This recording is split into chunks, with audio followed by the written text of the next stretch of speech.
लखनऊ स्वच्छ भारत मिशन ग्रामीण अंतर्गत संचालन एवं रखरखाव नीति पर एक दिवसीय राज्य स्तरीय कार्यशाला का आयोजन किया गया। इस कार्यशाला में पेयजल एवं स्वच्छता मंत्रालय भारत सरकार द्वारा स्वच्छ भारत मिशन ग्रामीण फेज 2 के अंतर्गत संचालन एवं निदेशक पंचायती राज की अध्यक्षता में ड्राफ्टिंग कमेटी गठित कर डेवलपमेंट पार्टनर एवं विभागों के सहयोग से नीति का ड्राफ्ट तैयार किया गया। कार्यशाला में मंडल एवं जनपद स्तर से समस्त मंडलीय उपनिदेशक, समस्त जिला पंचायत राज अधिकारी, अब एक मंडलीय कंसल्टेंट, एक जिला कंसल्टेंट, ग्राम पंचायत सचिव व प्रधान एवं राज्य स्तर से डेवलपमेंट पार्टनर एवं विभागों के प्रतिनिधियों ने हिस्सा लिया। कार्यशाला शुभारंभ श्री अनिल कुमार, प्रमुख सचिव, पंचायती राज विभाग, उत्तर प्रदेश शासन द्वारा किया गया। मुख्य अतिथि अनिल कुमार, प्रमुख सचिव, पंचायती राज विभाग, उत्तर प्रदेश शासन द्वारा बताया गया कि इस कार्यशाला का उद्देश्य ग्राम पंचायतों के स्तर पर स्वच्छता एवं सतत विकास को लेकर संचालन तथा रखरखाव नीति 2025 के प्रभावी क्रियान्वयन पर विस्तृत चर्चा है। जो नीति तैयार की जा रही है उससे गाँव में स्वच्छता, ठोस एवं तरल अपशिष्ट प्रबंधन को प्रभावी बनाया जा सकेगा। विभाग द्वारा निदेशक पंचायती राज की अध्यक्षता में ड्राफ्टिंग कमेटी गठित कर डेवलपमेंट पार्टनर एवं विभागों के सहयोग से नीति का ड्राफ्ट तैयार किया गया है। ग्रामों में मुख्यतः ठोस अपशिष्ट का प्रबंधन, तरल अपशिष्ट का प्रबंधन, प्लास्टिक वेस्ट का प्रबंधन, फीकल्स का प्रबंधन तथा गोवर्धन परियोजना के अंतर्गत बायोगैस यूनिट का निर्माण एवं व्यक्तिगत व सामुदायिक शौचालय का निर्माण की गतिविधियां संचालित की जा रही है।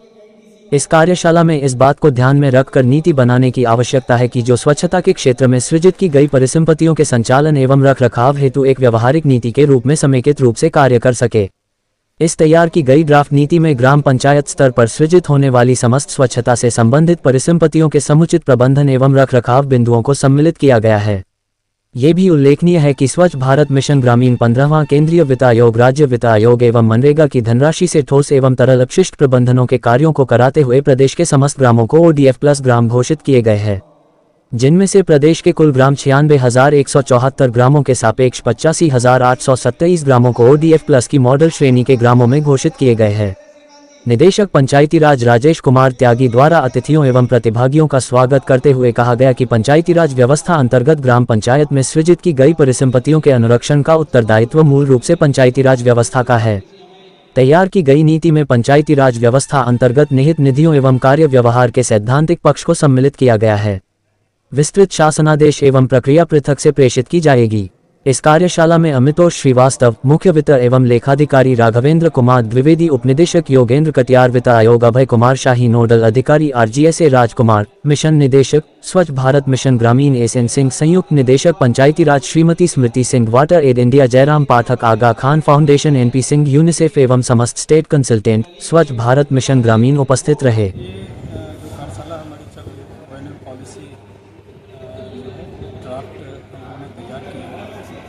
उस ड्राफ्ट पे लोगों के विचार प्राप्त करने के लिए ये कार्यशाला जिसमें स्टेक होल्डर्स हमारे अन्य विभाग भी हैं जिनका सहयोग हमें इन कामों में चाहिए। उद्यान विभाग है, हेल्थ विभाग है, नगर विकास विभाग है, इन सारे लोगों को आमंत्रित। इसके अलावा हमारे जो क्षेत्र में काम करने वाले डिप्टी डायरेक्टर्स, PRO, इवन प्रधान जो डायरेक्टली जिनका रिस्पॉन्सिबिलिटी है गाँव पंचायत को डिवाइड करने के लिए और वायरल बनाने के लिए, उन सबको आमंत्रित किया गया है क्योंकि उनके व्यवहारिक दिक्कतों को जाने बिना हम ये कोई पॉलिसी ड्राफ्ट नहीं कर सकते। इसलिए उनको भी बुलाया गया है और जो कुछ अच्छे काम जिन जिन लोगों ने किया है अपने स्तर उन सबको भी बुलाया, जो प्रदर्शनी के रूप में आपने देखा होगा लगी हुई है, जिससे कि दूसरों को भी प्रोत्साहन मिले और काम कर सकें। हमारा उद्देश्य इस कार्यशाला का ये है कि जो हम पॉलिसी ड्राफ्ट करें वो फुल प्रूफ पॉलिसी है और हम जो एसेट्स हमारे SPM के बन चुके हैं जैसे RRC सेंटर है, गोबर गैस प्लांट्स है, प्लास्टिक वेस्ट मैनेजमेंट यूनिट्स हैं, इन सब का संचालन अच्छे तरीके से हो सके और सस्टेनेबल तरीके से हो सके, ये लंबे समय तक चले और उसके लिए हमें किसी और फंडिंग की ज़रूरत ना पड़े। हम अपनी फंडिंग से SR जनरेट करके इसे हम आगे संचालित कर सकें, जिससे कि सरकार से अतिरिक्त केंद्र सरकार की हमें मदद की आवश्यकता ना पड़े। उस पर ये प्रयास किया जा रहा है और इसीलिए ऐसी पॉलिसी ये गोबर प्लांट्स लगभग 117 हमारे बने हैं, जिसमें से 113 बन चुके हैं, 4 बन रहे हैं, जल्दी पूरे हो जाएंगे और 80% से ज़्यादा हमारे फंक्शनल हो चुके हैं। इनसे हम बिजली जनरेट तो कर ही रहे हैं गोबर गैस से, खाने भी बन रहे हैं, स्कूलों में खाने बन रहे हैं, बहुत सारे आंगनबाड़ियों में खाने बन रहे हैं इससे, गौशाला में बल्ब वगैरह सब इससे जलाए जा रहे हैं। बट हमारा ये प्रयास है कि हम इसको इतना सस्टेनेबल बनाएं कि गांव पंचायतें इससे बिजली जो है ले सकें, इससे उनका बिजली भार भी कम हो सके। हमारी प्लानिंग इस पर चल रही है। आने वाले समय में जो कार्यशाला का प्रोग्राम आप कर रहे हैं इससे क्या फायदे हैं? देखिए, ये कार्यशाला तो इसमें है कि जो हम पॉलिसी बना रहे हैं इन सब चीज़ों इस एसेट्स को सस्टेनेबल करने के लिए, वो पॉलिसी हमारी फुल प्रूफ हो, ये हमारी इस कार्यशाला का उद्देश्य है। क्योंकि कोई भी चीज़ हम अगर 10 लोग 15 लोग मिल करके बनाते हैं, उसमें व्यावहारिक रूप से काम करने वाले लोगों का अगर इनपुट नहीं है तो ये एक जो है टेबल की पॉलिसी हो जाती है। तो इस कार्यशाला का उद्देश्य ये है कि जितने स्टेक होल्डर्स हैं, जितने लोग जुड़े हुए हैं इन कामों से, उनके विचार आ जाए और उनको हम इस पॉलिसी में समाहित करके एक फुल प्रूफ पॉलिसी बनाएं। अंतर्गत प्रथम फेज में और द्वितीय फेज में, प्रथम फेज में हमने इंडिविजुअल हाउस होल्ड लेटरिन्स का निर्माण कराया। और मैं कह सकता हूँ कि जो WHO की रिपोर्ट रही है कि प्रत्येक परिवार साल भर में दवाइयों पे 50,000 रुपये जो है खर्च कर देता है।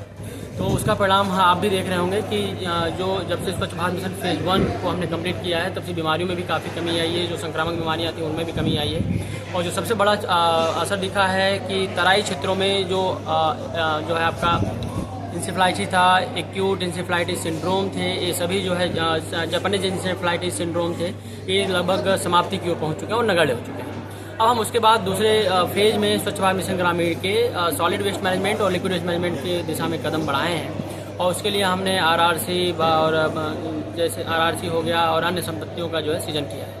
लेकिन उन संपत्तियों के सृजन के पश्चात उनके संचालन और रखरखाव की पर्याप्त नीति न होने की वजह से उसको आगे बढ़ाए जाने में या संचालन में हम काफ़ी कठिनाइयों को महसूस कर रहे थे। उसी की दिशा में हमने एक ड्राफ्ट तैयार किया है ऑपरेशन एंड मेंटेनेंस के लिए।